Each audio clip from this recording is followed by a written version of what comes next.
Thank you very much for the people for attending this conference. So I'm tackling venous stasis eczema, new insights in research, awareness, and management. So venous stasis eczema is a form of eczema or dermatitis that affects one or both legs in association with venous insufficiency. So you cannot have venous stasis eczema or dermatitis without considering the aspect of venous insufficiency. It affects people between 40 to 60 years of age. About 42% of people within this age group are affected, and those above 70 years of age, about 20% is the prevalence rate. The risk factors include a history of having DVT or deep venous thrombosis, cellulitis, chronic swelling of the lower limbs because of prolonged standing, which can occur in people with maybe occupations that require them to stand for long hours or even sit for long hours, maybe if you're driving or in such a career. So the pathophysiology, as I mentioned earlier, is coupled to venous hypertension that results from retrograde flow due to incompetent venous valves or valve destruction or obstruction of the venous system. So this causes tissue changes and inflammatory processes, which are mediated by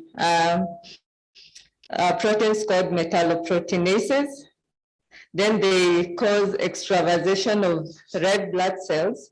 And that's why you see patients with the venous stasis, they first present with the skin changes, skin color changes on those areas before progressing to the other clinical changes.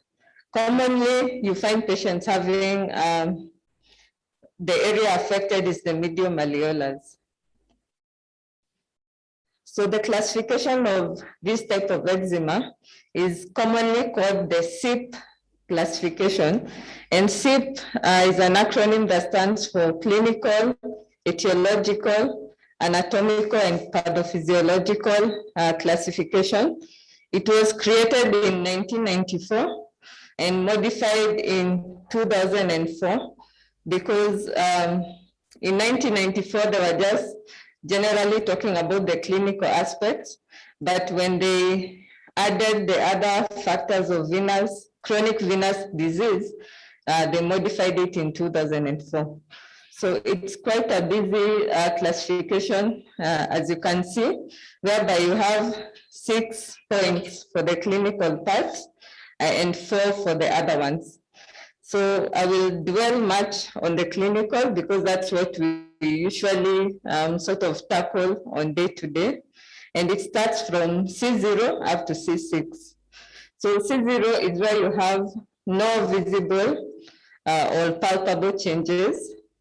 C1 is when you start seeing telangiectasia or what are called spider veins, those very dim red veins you see on the leg or behind the knee of a patient.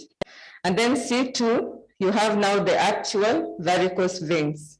So you see the bulging veins on the patient's leg. C3, you start getting swelling or edema. And then C4 is divided into 4A and 4B, where 4A, the patient starts getting pigmentation, and 4B, they start getting atrophy of the tissues of the leg, leading to a condition called lipodermatosclerosis. Then C5, they start getting the wounds, which are either you treat them, they get healed, or C6, the wound remains chronically open. So this is just a picture to show point. I don't know if you can see. So this is a healed wound, which is C5, and this is an open wound, C6. And lipodermatosclerosis, fondly remembered by the inverted champagne bottle shape. So they get atrophy of the tissues here. So they will get a lot of dimming at this part of the leg. and then the bulge that continues up there. The complications to look out for when you're dealing with a patient with the Stachy's dermatitis is the venous ulcers. They can develop cellulitis, lymphedema. They can even be at risk of developing the DVT or the deep vein thrombosis, which can lead to pulmonary embolism, and they can have chronic pain on the legs. So to treat these patients, you need to have a multidisciplinary approach because, as you said, the issue of the chronic venous insufficiency cannot be ignored. So you cannot treat the venous stasis and leave out the venous insufficiency. So you need to include either the cardiovascular surgeons or the general surgeons, the dermatologists, the wound care nurses, and all that. For the venous dermatitis itself, topical steroids and emollients are quite helpful in treating it. But for the varicose veins, you will require surgical interventions like valve reconstruction, valve replacement, and the newest type of treatments that are being done are ultrasound-guided foam sclerotherapy and endogenous laser or endovenous lasers, wound care if there's a wound, and compression therapy regimens. So to prevent flare-ups of the venous stasis, you can advise the patients to be elevating their legs, and this has to be done above the level of the heart.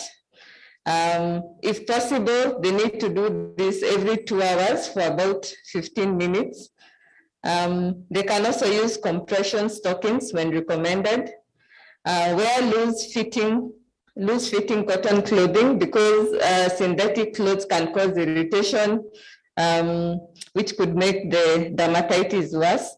Avoiding injury to the area to avoid development of ulcers, and apply emollients frequently to the skin to maintain adequate moisturization. So this shows the correct way to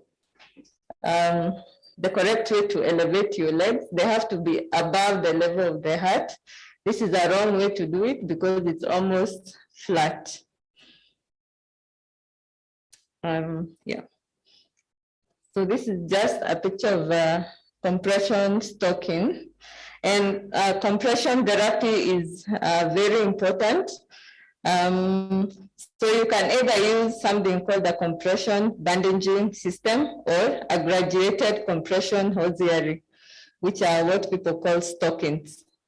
So this applies controlled pressure to the veins, to the surface veins, and forcing the blood back into the deep venous system, which in turn pushes the blood up to the heart. So this slide shows the different classes. So depending on the pressure that you want to achieve, then you get this particular stocking that either will have a pressure of between 14 to 17. This is in the early stages of the clinical classification of the venous stasis eczema.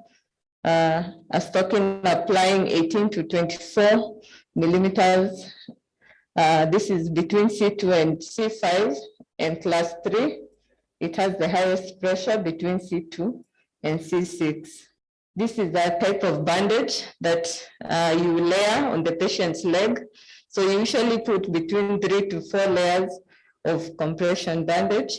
And remember, these types of bandaging are contraindicated in peripheral arterial disease. So you have to be sure that you're treating venous stasis before you give this treatment. The prognosis of this condition is that it's a progressive disease because of the aspect of the venous insufficiency. So if not managed, it will cause a lot of morbidity and mortality in some cases if they get complications like pulmonary embolism and such. So even with treatment, recurrences are quite common, and there's a need for follow-up and multidisciplinary care. Thank you. That's all from me.